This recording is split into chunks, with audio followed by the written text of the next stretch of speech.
আমি আব্দুল্লাহ। আমি আয়েশা। তোমরা আমাদের সাথে ইসলামের শিক্ষা গ্রহণ করো এবং ইসলাম ও আখিরাত সম্পর্কে জানো। না না, তুমি কে? তুমি আমায় তুলে নিয়ে যেতে এসেছো? আমায় তুমি ছেড়ে দাও।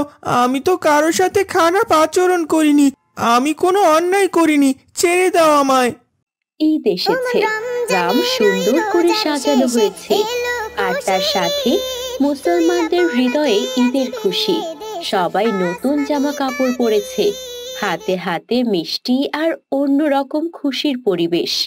যেই দিনের অপেক্ষায় একটি মাস সংযমে ছিল সবাই। আয়েশা, তুমি কি কিছু শুনেছো? না আব্দুল্লাহ, কি শুনবো? শুনেছি আজ গ্রামে ছেলে ধরা এসেছে। তা আবার হয় নাকি? আজ ঈদের দিন, ভুলে গেছো? আমার কথা বিশ্বাস করো, আমি নিজের কানে শুনে এসেছি। আরে না ভাই, এসব গুজব। ঈদের দিনে এসব কিচ্ছু হবে না। তবে সবাই এত ভয় পাচ্ছে কেন? হতে পারে সকলের মনে কোনো ভুল ধারণা হয়েছে, আর দেশের আইন এখন অনেক কঠোর। কারো সাহস হবে না এমন কাজ করার। না আয়েশা, তুমি বুঝতে পারছো না, চারিদিকে এমন খবর ছড়িয়ে পড়েছে, আমাদের সাবধান থাকা উচিত। আচ্ছা ঠিক আছে, তুমি এবার শান্ত হও। আব্দুল্লাহ এবং আয়েশা ঈদের আনন্দে খেলছিল, তবে কোনো এক অদ্ভুত শঙ্কা তাদের মনে এসে দানা বাঁধল। তারা জানতো না সত্যি গ্রামে কোনো ছেলে ধরা আসবে কিনা বা এসেছে কিনা, কিন্তু এই ধরনের গুজব শুনে তারা সত্যিই ভয় পেয়ে যায়। আয়েশা এবং আব্দুল্লাহ যখন বাইরে খেলা করছিল, তখন সবাই দৌড়ে এসে তাদের কাছে আসে। তাদের মধ্যে একজন ছিল সুবাইতা। সুবাইতার মুখ দেখে স্পষ্ট বোঝা যায় সে কিছু নিয়ে ভয় পেয়ে আছে। সুবাইতা এবার কাঁপা কাঁপা কণ্ঠে বলল, আব্দুল্লাহ, আয়েশা, তো তোমরা জানো না, গ্রামের আশেপাশে একটা ছেলে ধরা ঘুরছে। দেখলে আয়েশা, আমি তোমায় বলেছিলাম না, এবার সুবাইতাও তাই বলছে। না সুবাইতা, এসব কিচ্ছু নয়। ঈদের দিনে এসব মজা করার জন্য কেউ বলেছে। না, আমি সত্যি বলছি। গ্রামের বৃদ্ধরাও বলছিলেন কেউ যদি কারোর সাথে খারাপ আচরণ করে তাহলে ওদের ধরে নিয়ে যাবে। তারা এই জন্যই বলেছেন যেন ঈদের দিনে কোনো বাচ্চারা ঝামেলা না করে। কিন্তু সবাই তো ভয় পাচ্ছে। সুবাইতা ভয় পেয়ে গিয়েছিল, তার মনে একটা অস্বাভাবিক ভয় কাজ করছিল। তারা এসব নিয়ে চিন্তা করতে করতে আবার খেলায় মগ্ন হয়ে পড়ে। এভাবেই অনেক সময় কেটে যায়। কিছুক্ষণ পরে আয়েশার মা এসে বলে, আয়েশা, আব্দুল্লাহ, মা সুবাইতা, সকাল থেকে খেলছো, এবার এসো দেখি কিছু খেয়ে নেবে। আন্টি, তুমি কি ছেলে ধরার ব্যাপারে শুনেছো? সবাই বলছে একটা লোক নাকি গাড়িতে করে এসে বাচ্চাদেরকে ডেকে ডেকে তার কাছে নিয়ে যাচ্ছে। কই মা, আমি তো কিছু শুনিনি। হতে পারে এটা কোনো গুজব। এখন এসো, আগে খেয়ে নাও। আম্মু, আমারও যে ভয় করছে। হ্যাঁ হ্যাঁ, তাই চলো। ভয় পেও না বাবা, আজ ঈদের দিন, আর দেখছই তো কত লোকজন। এত লোকজনের মাঝে ছেলে ধরা আসবে? এমন কিচ্ছু হবে না, এসো দেখি। মায়ের কথায় তারা এবার একটু সাহস পায়। তারা ঘরের ভেতরে চলে যায়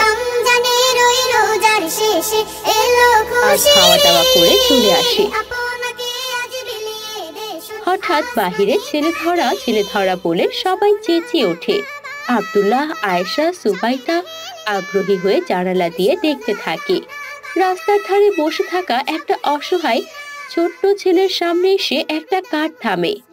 বাবা, এইদিকে এসো দেখি। তুমি আমায় এইভাবে ভয় পাচ্ছ কেন বাবা? আমি কি দেখতে ভয়ঙ্কর মনে হচ্ছে? না, মোটেও তা নয়। তাহলে তুমি এইভাবে ভয় পাচ্ছ যে? সবাই বলছে তুমি নাকি ছেলে ধরা, তুমি আমায়ও ধরে নিয়ে যাবে, তাই এসেছো, তাই না? কি যে বলো বাবা, লোকে মিথ্যাচার ছড়াচ্ছে, আর সকলে এই মিথ্যাচারটাকে বিশ্বাস করছে। তাহলে তুমি কে? তুমি আমায় ধরে নিয়ে যাবে না তো? না বাবা, মোটেও না। আমি তো তোমাদের বাবার মতো। আমি তো এসেছি তোমাদের মতো অসহায় সন্তানকে সাহায্য করতে। এই যে দেখো, তোমাদের জন্য আমি নতুন জামাও এনেছি। সত্যি তুমি আমায় নতুন জামা দিতে এসেছো? হ্যাঁ বাবা, এই নাও। ফুলের কাছে সত্যি তুমি অনেক ভালো। তবে লোকে তোমায় ছেলে ধরা বলছে কেন? তারা মিথ্যাচার ছড়িয়েছে। আল্লাহ তাদের পাপের ফল নিশ্চয় দেবেন। আর এই নাও তোমার ঈদি। এইটা দিয়ে চকলেট কিনে খেও। আলহামদুলিল্লাহ, সত্যি আল্লাহ তাআলা তোমায় আমার কাছে ফেরেশতা বানিয়ে পাঠিয়েছেন। আল্লাহ তোমায় ভালো রাখুক বাবা। মাশাআল্লাহ, আমার কোনো সন্তান নেই। তোমার মুখে বাবা ডাক শুনে মনটা শান্ত হয়ে গেল। এই বলে লোকটা ছেলেটাকে জড়িয়ে ধরে কান্না করে দেয়। আর এইসব কিছু আব্দুল্লাহরা জানালা দিয়ে দেখছিল, তবে তারা কিছুই বুঝে উঠতে পারছিল না। কিছুক্ষণ পর লোকটা কার নিয়ে সেখান থেকে চলে যায়। তাড়াতাড়ি চলো, আমরা বাহিরে যাই আর ওর কাছ থেকে সব কথা শুনি। এরপর আব্দুল্লাহ, আয়েশা, সুবাইদা সবাই মিলে বাহিরে যায়। এই যে ছেলে, শুনছো? আমাদের কাছে একবার এসো। জি বলো, তোমরা কি আমায় কিছু বলবে? ওই লোকটা তো ছেলে ধরা ছিল, তাই না? তাহলে তো সে তোমায় আদর কেন করলো? আর তোমায় কি যেন দিল মনে হচ্ছে? মোটেও না, লোকটা ভীষণ ভালো। সে আমায় নতুন জামা দিয়েছে। এই দেখো কত সুন্দর পাঞ্জাবিটা। আর তোমরা জানো ওনার কোনো সন্তান নেই, আর তিনি পথ শিশুদের ঈদি ও নতুন কাপড় দিচ্ছে, যেন সবাই ঈদের আনন্দ করতে পারে। মাশাআল্লাহ। তাকে বাবা বলে ডাকায় সে আমাকে জড়িয়ে ধরে কান্না করে দিয়েছেন। তাকে দেখে আমার খুব মায়া হচ্ছিল। উনি এত ভালো লোক, অথচ তাকে সবাই বলছে উনি কিনা ছেলে ধরা। সত্যি আমাদের গ্রামের লোকরা খুব খারাপ। জানো, আমরা কত ভয় পেয়ে গিয়েছিলাম। আমরা সব কিছু জানালা দিয়ে দাঁড়িয়ে দেখছিলাম। সবাই তাকে নিয়ে মিথ্যাচার ছড়িয়েছে। তিনি সত্যি খুবই ভালো লোক, তবে তিনি এসব শুনে কষ্ট পেয়েছেন। যারা তাকে নিয়ে মিথ্যাচার ছড়িয়েছে তারা নিশ্চয়ই শাস্তি পাবে, দেখে নিও। তারা কথা বলতে বলতেই আয়েশার মা সেখানে আসে। কি হলো বাবারা, তোমরা সকলে একসাথে কি গল্প করছো শুনি? আম্মু, ওই যে ছেলে ধরা নিয়ে যা বলেছিল লোকেরা, তা সবই মিথ্যে কথা ছিল। তিনি খুবই ভালো লোক ছিলেন। তিনি ছেলে ধরা না, বরং সব পথ শিশুকে নতুন জামা কাপড় সাথে ঈদের সালামিও দিয়েছে। আমি তোমাদেরকে বলেছিলাম না এইসব কিছু হলো মিথ্যাচার, আর তোমরা অযথা এসব কথা শুনে ভয় পাচ্ছিলে। সকলে এমন ভাবে বলছিল যে আমরা বিশ্বাস করতে বাধ্য হয়েছিলাম। জরুরি নয় লোকে যা বলছে সব সত্যি হবে, তবে হ্যাঁ, আমাদেরকে সতর্ক থাকতে হবে। লোকের কথায় কান কম দিতে হবে, বুঝেছো সবাই? জি আম্মুজান, বুঝেছি। এবার এসো, আমার বিরিয়ানি রান্না শেষ হয়েছে, খেতে এসো। আম্মু, ওকেও আমাদের সাথে নেই? অবশ্যই বাবা, এসো তুমিও। সবাই এবার মন থেকে ভয় তাড়িয়ে দিয়ে ঈদের আনন্দে মেতে ওঠে। রসুলপুরের বাজারের মধ্যে আজ এক অদ্ভুত দৃশ্য। তরুণ তরুণীরা দাঁড়িয়ে আছে, তাদের হাতে ছিল ক্যামেরা। ইদানিং প্রায়ই এমন দৃশ্য চোখে পড়ে। সেখানে তারা দরিদ্র লোকজনকে সাহায্য করছে। রিফাত তখন ক্যামেরার দিকে তাকিয়ে মুচকি হেসে বলল, দেখুন বন্ধুরা, আজকে আমরা আবারও এসেছি দান করতে। আমরা চাই আপনারাও আমাদের দেখে দান করায় আগ্রহী হন। আপনারা দেখবেন এই রোজায় অনেক পরিবার কষ্টে আছে। আপনারা চাইলেই তাদের পাশে দাঁড়াতে পারেন, সাহায্যের হাত বাড়িয়ে দিতে পারেন। এটা কিন্তু শুধুমাত্র তাদের জন্য নয়, আমরা চাই আমাদের ভিডিও শেয়ার করার মাধ্যমে সকলকে অনুপ্রাণিত করতে, আর আমরা আশা করি সেটা সম্ভব। রিফাত ও মেহেরুন তাদের বানানো ভিডিওটি শেয়ার করলো সোশ্যাল মিডিয়ায়। তাদের উদ্দেশ্য কি আসলেই গরিবদেরকে সাহায্য করার ছিল? আরে বাহ মেহেরুন, আজকের ভিডিওটা তো দারুণ হয়েছে। এই ভিডিওতে খুব ভালোই ভিউ আসবে দেখো। হ্যাঁ রে, শেয়ার বেশি হলে স্পন্সরও বেশি আসবে, তখন আরো বড় বড় কাজ করতে পারবো। আরে আমাদের মূল উদ্দেশ্য তো হলো নিজেদের আত্মসাৎ। এগুলো তো শুধু লোকেদের আবেগকে কাজে লাগিয়ে ভিউ আর লাইক নেয়ার জন্য। একদম ঠিক বলেছিস মেহেরুন। এভাবে আরো কয়েকটা ভিডিও করতে পারলেই কাজ হয়ে যাবে। বাজারের চারপাশের গরিব মানুষগুলো চুপচাপ বসে থাকে। তারা খুব ভালোভাবেই জানে এই দান শুধুমাত্র ক্যামেরার জন্যই, তবুও তারা এসবের কাছে অসহায়। আব্দুল্লাহ ও আয়েশা দাঁড়িয়ে আছে দূরে, আর তারা কৌতূহলী হয়ে দেখছে তাদের দান। আচ্ছা আব্দুল্লাহ, ওরা তো লোক দেখানোর জন্যই দান করছে, তাই না? হ্যাঁ আয়েশা, দান তো আল্লাহর জন্য করা উচিত, ক্যামেরার জন্য নয়। তবে ও যা করছে তা দেখতে মোটেও ভালো লাগছে না, আর ওরা যা করছে তা মোটেও ঠিক না। আর আমি নিশ্চিত আল্লাহ তাআলা এমন দান কখনো পছন্দ করেন না। আয়েশা কিছুক্ষণ চুপ করে থাকে, তারপর আব্দুল্লাহ কাছে আরো একটা প্রশ্ন জানতে চায়। আচ্ছা আব্দুল্লাহ, তাহলে আমরা কি করে দান করব? কি করে দান করলে আল্লাহ তাআলা আমাদের দান কবুল করবেন? আমরা গোপনে দান করব, আল্লাহ চাইলে আমাদের দান কবুল করবেন। আমাদের হুজুর বলেছিলেন, যখনই কাউকে মন থেকে কিছু দান করতে চাইবে তখন অবশ্যই গোপনীয়ভাবে দান করবে, এতে আল্লাহ তাআলা খুশি হন। চলো আব্দুল্লাহ, আমাদের দেরি হচ্ছে, আমাদের বাড়িতে ফিরে যাওয়া উচিত। হ্যাঁ ঠিক বলেছ, তাই চলো। এরপর আব্দুল্লাহ ও আয়েশা দুজনে বাড়িতে ফিরে যায়। বাড়ির উঠোনে সন্ধ্যার আলো ছড়িয়ে পড়েছে, চারদিকে মিটিমিটি ঝোনাকি পোকার আলো জ্বলছে। আব্দুল্লাহ আর আয়েশা দুজনেই পাটি বিছিয়ে সেখানে বসে আছে। ঠিক তখনই সেখানে তাদের দাদি আসে। আসসালামু আলাইকুম দাদি, আমরা এখানে তোমার জন্যই অপেক্ষা করছিলাম।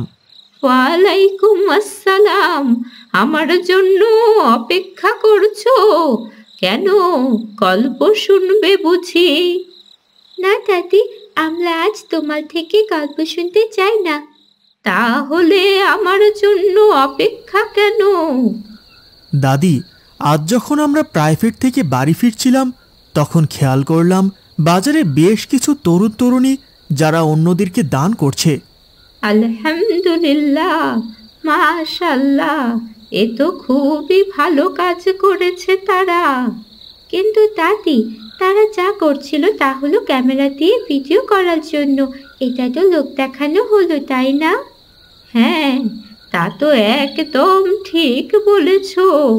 লোক দেখানো দান যে আল্লাহ তাআলা একদমই পছন্দ করেন না। আচ্ছা দাদি, তাহলে আমরা কিভাবে দান করব, আর কিভাবে দান করলে আল্লাহ তাআলা আমাদের উপর খুশি হবেন? আর দান কি সবসময় দেখিয়ে করতে হয়? না সোনা, দান তো আল্লাহর জন্য করা উচিত। ইসলাম বলে, যদি ডান হাত দান করে তখন বাম হাতও যেন টের না পায়। দাদি বুঝিয়ে দেন যে দান শুধুমাত্র আল্লাহর জন্যই হওয়া উচিত, লোক দেখানোর জন্য নয়। এই উপদেশ দুটি ছোট্ট মনকে আলোকিত করে। তাহলে যারা ক্যামেরার সামনে দান করে তাদেরকে সওয়াব কমে যায়? সওয়াব তো নিয়তের উপর নির্ভর করে। যদি লোক দেখানোর জন্য দান করা হয় তাহলে আল্লাহর সওয়াব পাওয়া যায় না, কিন্তু যদি আল্লাহর প্রসন্নতা কামনা করে করা হয় তবেই সওয়াব পাওয়া যাবে। মাশাআল্লাহ, কত সুন্দর প্রেক্ষাপট, অথচ ওরা একদম বোঝে না এটা। আচ্ছা, পরবর্তীতে তোমরা যদি কাউকে এমন করতে দেখো তাহলে তাদেরকে বুঝিয়ে দিও, কেমন? যাও, এখন গিয়ে পড়তে বসো। বেশ অনেক দিন কেটে যায়। একদিন আব্দুল্লাহ আর আয়েশা তাদের বাড়ির সামনে খেলছিল। ঠিক তখনই তারা খেয়াল করে সেই দুজন তরুণ তরুণী তাদের বাড়ির সামনে এক বৃদ্ধা মহিলাকে দান করছে, আর তা ভিডিও করছে। তোমরা কি করতেছো? আমরা ভিডিও বানাচ্ছি গো বুড়িমা, তুমিও আমাদের ভিডিওর একটা অংশ। আচ্ছা, এই ভিডিও দিয়ে কি হবে? এই ধরনের ভিডিও বানালে লোকে অনেক বেশি পছন্দ করে আর আমাদের ভিডিওতে লাইক করে। পুরো বিশ্ব তোমাকে দেখবে দাদি। কিন্তু এমন সাহায্য তো আমি চাই না বাছা। নিজেকে খুব ছোট মনে হবে। পুরো বিশ্ব আমার দারিদ্রতা দেখুক, তা আমি চাই না। কিন্তু দাদি, এমন অবস্থায় আয়েশা ও আব্দুল্লাহ তাদের দিকে এগিয়ে যায়। আসসালামু আলাইকুম ভাইয়া, আপু। ওয়ালাইকুম আসসালাম। তোমাদের কি কিছু চাই? মেহরুন, ক্যামেরাটা ওদের দিকে ধরো। না ভাইয়া, আমাদের কিছু চাই না, তবে আপনারা যা করছেন তা মোটেও দেখতে ভালো লাগছে না। মোটেও দেখতে ভালো লাগছে না বলতে আমরা কি এমন করেছি সেটা ভালো লাগছে না? হ্যাঁ, আমরা তো দান করছি, লোকেদের সাহায্য করছি। আমরা এতে আল্লাহ তাআলা সন্তুষ্ট হবেন এবং আমরা সওয়াব পাবো। ঠিক আছে, তবে আল্লাহ তাআলা এসব লোক দেখানো ইবাদত বা লোক দেখানো দান মোটেও পছন্দ করেন না। আমরা সেদিনও বাজারে দেখলাম আপনারা ক্যামেরা দিয়ে ভিডিও করে অন্যদেরকে দান করছেন। আপনারা কি জানেন এই যে যাদেরকে আপনারা দান করেন তারা কতটা ছোট্ট অনুভব করে? তারা মনে করে পুরো বিশ্ব তাদের দারিদ্রতার কথা জেনে যায়। তারা শুধু লজ্জায় আপনাদেরকে কিচ্ছু বলতে পারে না। তারা চায় রোজার মাসে যেন তারাও একটু সাধারণ মানুষের মতো ভালো মন্দ খেয়ে থাকতে পারে। তাই বলে আপনাদের এমনটা করা উচিত নয়। আপনারা শুধু নিজেদের ভিডিওতে লাইক, কমেন্ট, কিছু শেয়ারের জন্য এইসব করে থাকেন। আমাদের প্রিয় নবী হযরত মুহাম্মদ সাল্লাল্লাহু আলাইহি সাল্লাম বলেছেন, কেউ যদি কখনো ডান হাত দিয়ে দান করে তার বাম হাতও যেন টের না পায় সে কাউকে কিছু দান করেছে। গোপনে দান করতে পারলে আল্লাহ তাআলার খুব বেশি সন্তুষ্টি অর্জন করতে পারবেন। তিনি তখন আপনাদের ওপর বরকত দান করবেন। মাশাআল্লাহ, কত সুন্দর বুঝিয়ে কথাগুলো বললো দেখেছো। অথচ তোমরা এত বড় হয়েও এই সাধারণ কথাটুকু বুঝতে পারো না। আল্লাহ তাআলা লোক দেখানো দান করতে বারণ করেছেন। মাশাআল্লাহ, তোমরা আমাদের দিকে কত ছোট, কিন্তু তোমাদের শিক্ষা ও জ্ঞান আমাদের থেকেও অনেক বেশি। তোমাদেরকে অসংখ্য ধন্যবাদ বাচ্চারা, আমাদেরকে এভাবে বুঝিয়ে বলার জন্য। আমরা এতদিন নিজেদের জন্য দান করে এসেছি, আজ থেকে আমরা সর্বদা গোপনে দান করব। হ্যাঁ মেহরুন, একদম ঠিক কথা বলেছ। ইনশাআল্লাহ আজ থেকে আমরা তাই করব। রিফাত ও মেহেরুন তাদের ভুল বুঝতে পেরে সেখান থেকে চলে যায়। অসহায় মোরা পথহারা, পথের দিশাদা। ইনশাআল্লাহ আল্লাহ নিশ্চয়ই আমাদের এই দান কবুল করবেন। ইনশাআল্লাহ। আমি আব্দুল্লাহ। আমি আয়েশা। তোমরা আমাদের সাথে ইসলামের শিক্ষা গ্রহণ করো এবং ইসলাম ও আখিরাত সম্পর্কে জানো। তার গরু নেই আর সাথে সেই লোকটাও নেই। এ কি, আমার গরু কোথায় গেল আর লোকটাই বা কোথায় গেল? আমি এ কি ভুল করলাম? আমি বুঝতে পেরেছি, হুজুরের কথা আমার শোনা দরকার ছিল। করিম সাহেব গোয়াল ঘরে দাঁড়িয়ে আছে, সবচেয়ে বড় গরুটার দিকে তাকিয়ে ভাবছে, সামনে ঈদ আসছে, গরুটাও বেশ ভালোই স্বাস্থ্যবান হয়েছে। আজ গরুটাকে হাটে নিয়ে যাব, ভালোই দাম হবে। যখন করিম এসব ভাবছিল তখন তার স্ত্রী আমেনা আসে। কি ভাবছেন আপনি? আজকে গরুটাকে হাটে নিয়ে যাব, ভালো দাম হবে। গরুটা দেখেছো কি তরতাজা হয়েছে? এই গরুটা বিক্রি করে আরো ছোট দুটো গরু নিয়ে আসবো, বুঝলে? বাহ, ভালো ভেবেছেন। আচ্ছা ঠিক আছে, আগে খেয়ে নিন, খেয়ে তারপর গরুটা হাটে নিয়ে যান। এরপর করিম খাওয়া দাওয়া করে গরুটা নিয়ে হাটের উদ্দেশ্যে রওনা দেয়। রাস্তায় গ্রামের হুজুরের সাথে তার দেখা হয়। আসসালামু আলাইকুম করিম সাহেব, যাচ্ছ কোথায়? ওয়ালাইকুম আসসালাম হুজুর, এই তো গরুর হাটে যাচ্ছি। আমার গোয়ালের সবচেয়ে বড় গরু এটা, খুব ভালো দাম হবে এটার। এটা বিক্রি করে আরো ছোট দুটো গরু আনবো। মাশাআল্লাহ, খুব ভালো চিন্তা ভাবনা।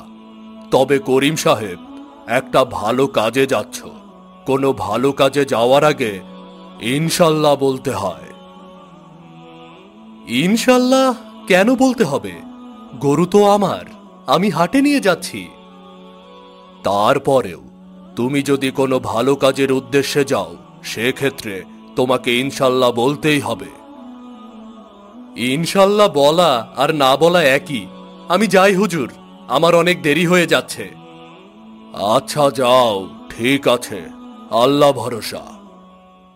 বিশাল বড় হাটের ভেতর করিমের গরুটাই সবচেয়ে সুন্দর। আজকে হাটের সবচেয়ে সুন্দর গরুটা হলো আমার গরু। আমার গরু বেশ ভালো দামে বিক্রি হবে আজকে, আর তারপর আরো গরু কিনে বাড়ি যাব। করিম এই বলে দাঁড়িয়ে থাকে গরু বিক্রি করার জন্য, কিন্তু এত গ্রাহকের মাঝেও কোনো গ্রাহক করিমের কাছে আসে না। এ কি, কোনো গ্রাহক আসছে না কেন? ভাই, আমার গরুটা দেখুন না, খুব তরতাজা। করিম গ্রাহক ডাকে, এরপরেও কোনো গ্রাহক আসে না। এভাবে সকাল গড়িয়ে দুপুর, দুপুর গড়িয়ে বিকেল হতে চলল, এরপরও কেউ এলো না। আমার কপালটাই খারাপ, কোনো গ্রাহকও আসছে না আজ। ভালো লাগে না আর কিচ্ছু। এত ভালো গরুটা দেখেও কেউ নিতে আসছে না কেন? তখনই এক লোক করিমের সামনে এসে দাঁড়ায়। ভাই, গরুর দাম কত? দেখতে তো ভালোই দেখাচ্ছে। 1.5 লাখ ভাই। দেখুন, আমার গরুর মতো এই গোটা হাটে কোনো গরু নেই। এটাই সবচেয়ে তরতাজা গরু আর বড়। বেশ বেশ, আমার গরুটা খুব পছন্দ হয়েছে, আমি গরুটা নেব। কিন্তু ভাইজান, আমার খুব পানি তেষ্টা পেয়েছে। আমাকে কোথা থেকে 1 বোতল পানি এনে দেবেন? আমি তো আশেপাশের কিচ্ছুটি চিনি না। হ্যাঁ হ্যাঁ ভাইজান, আপনি এখানে দাঁড়ান, আমার গরুটা দেখুন কেমন। আমি আপনার জন্য পানি নিয়ে আসি। এই বলে করিম চলে যায় লোকটার জন্য পানির বোতল আনতে। কিছুক্ষণ পর করিম পানির বোতল নিয়ে তার জায়গায় ফিরে আসে, কিন্তু এখানে এসে করিম দেখতে পায় তার গরুও নেই, আর সাথে সেই লোকটাও নেই। এ কি, আমার গরু কোথায় গেল? আর লোকটাই বা কোথায় গেল? করিম গোটা হাট খুঁজতে লাগলো, কিন্তু সেই লোক আর গরুকে কোথাও খুঁজে পেল না। করিম সেখানেই দাঁড়িয়ে রইল। ধীরে ধীরে হাট শেষ হয়ে গেল। করিম বুঝতে পারল সে আর তার গরু ফিরে পাবে না।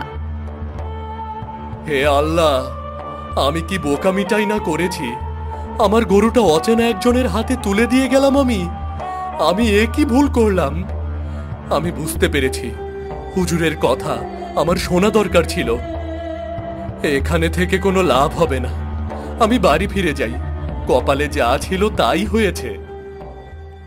এই বলে করিম মলিন মুখ করে তার বাড়িতে ফিরতে লাগলো, চোখে তার পানি। রাস্তা দিয়ে যাওয়ার সময় আবারও হুজুরের সঙ্গে করিমের দেখা হলো। এ কি করিম, তোমার এই অবস্থা কেন? মুখখানা এমন মলিন আর চোখে পানি কেন? আমাকে ক্ষমা করবেন হুজুর, আমার আপনার কথা শোনা দরকার ছিল। আমি বুঝতে পেরেছি, তুমি মন খারাপ করো না। যা হয়েছে তা তুমি ভুলে যাও। বাকি গরুগুলোর যত্ন করো, দেখবে ইনশাল্লাহ ভালো কিছুই একটা করতে পারবে। ইনশাল্লাহ, আমি তা বিশ্বাস করি। আজ আমি আসি, আল্লাহ হাফেজ। এই বলে করিম তার বাড়িতে চলে যায়, আর আমেনা বেগম করিমকে দেখে বলে, আসসালামু আলাইকুম। কি হয়েছে আপনার? মুখখানা এমন মলিন হয়ে আছে কেন? ওয়ালাইকুম আসসালাম। এরপর করিম আমেনা বেগমকে তার সাথে ঘটে যাওয়ার সমস্ত ঘটনা খুলে বলল। তা শুনে আমেনা বেগম বলল, আপনি চিন্তা করবেন না, আপনি আপনার কাজের জন্য অনুতপ্ত হয়েছেন। আল্লাহ আপনার উপর নিশ্চয়ই সন্তুষ্ট হবেন। ইনশাআল্লাহ পরবর্তীতে যা হবে আল্লাহর রহমতে ভালোই হবে। ইনশাল্লাহ।